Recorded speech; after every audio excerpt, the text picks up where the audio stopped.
Hello friend, જય દ્વારકાધીશ, રાધે રાધે। આજે આપણે બનાવશું દૂધી અને મગની દાળનું શાક। તમે ચણા અને દૂધીનું શાક તો ખાધું છે, પણ આજે આપણે દૂધી અને મગની દાળનું શાક બનાવશું। અહીંયા મેં દૂધી લઈ લીધી છે અને ઉપરની ચાલ આપણે કાઢી લેવાની છે।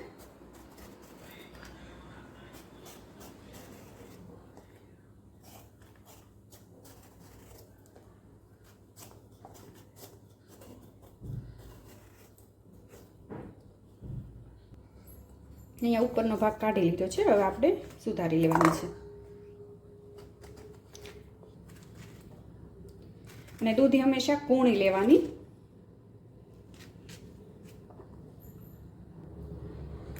અને આવી રીતે આપણે સુધારી લેવાના છે।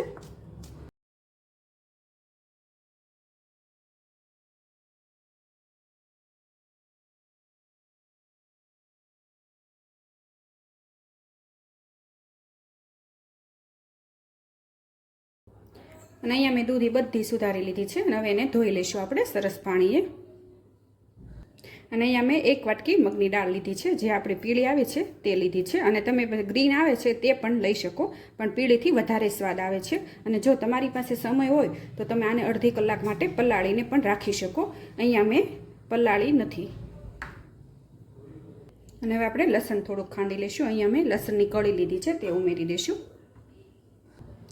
અને 2-3 મરચી લીધી છે તીખી, અને 1 આદુનો ટુકડો લીધો છે, અને લાલ મરચું લીધું છે। તમે જેટલું તીખું ખાતા હોય એ પ્રમાણે લેવાનું। અહીંયા મેં 2 ચમચી જેટલું લીધું છે, અને હવે ખાંડી લેવાનું છે।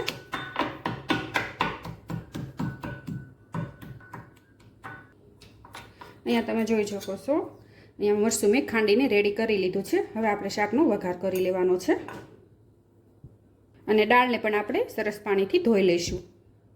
અને અહીંયા કુકર લઈ લીધું છે, આપણે ગેસ શરૂ કરીને તેલ ઉમેરી દેવાનું છે। અહીંયા મેં 4 થી 5 પાવડા તેલ લીધું છે, તમે જેટલું શાક હોય એ પ્રમાણે તેલ લેવાનું। અને તેલ ગરમ થઈ ગયું છે, થોડીક હિંગ ઉમેરી દેશું, અને રાઈ જીરું અડધી ચમચી જેટલું। અને અહીંયા મેં ખડા મસાલા લીધા છે, બાદિયું, તમાલપત્ર અને સૂકા મરચાં તે ઉમેરી દઈશું। ને રાઈ ફૂટી ગઈ છે, હવે આપણે જે દૂધી સુધારી હતી તે ઉમેરી દેવાની। અને આ શાક બહુ ટેસ્ટી બને છે, રોટલી સાથે તો બહુ સરસ લાગે છે।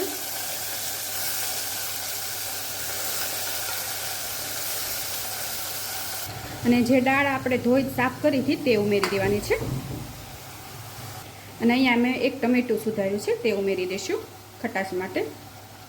અને અડધી ચમચી હળદર ઉમેરી દઈશું। અને જે લસણ ને મરચાંની ખાંડીને રાખ્યું હતું તે ઉમેરી દેવાનું છે। ધાણા જીરું પાવડર 2 ચમચી, અને સ્વાદ પ્રમાણે મીઠું, અને અડધા લીંબુનો રસ ઉમેરી દઈશું।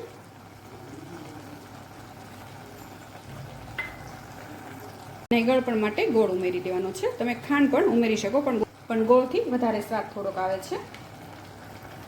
અને બધા મસાલા મિક્સ કરી દેવાના છે।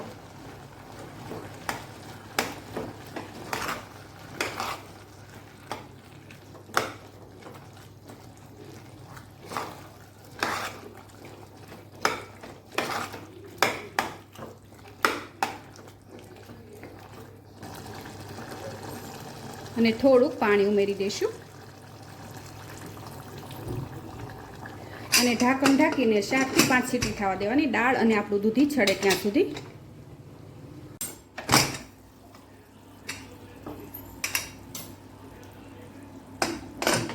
જો તમે શાક આપણું સરસ સડી ગયું છે।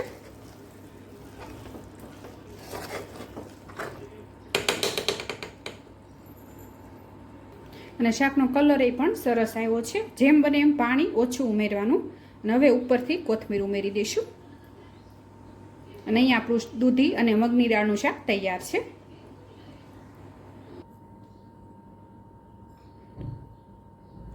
અને અહીંયા તમે જોઈ શકો છો, આપણું શાક તૈયાર છે, એકદમ ટેસ્ટી। અને ઘરના મસાલાથી જ આપણે સાદું ને સિમ્પલ બનાવ્યું છે। અને તમે પણ એકવાર આવી રીતે શાક બનાવજો, અને મને કોમેન્ટ કરી જણાવજો કે કેવું બન્યું એમ। અને મારી આ રેસીપી તમને ગમી હોય તો લાઈક કરજો, શેર કરજો, અને સબસ્ક્રાઈબ કરજો, અને વધુમાં વધુ શેર કરજો। અને હું ફરીથી મળીશ એક નવી જ રેસીપી સાથે। ત્યાં સુધી જય દ્વારકાધીશ।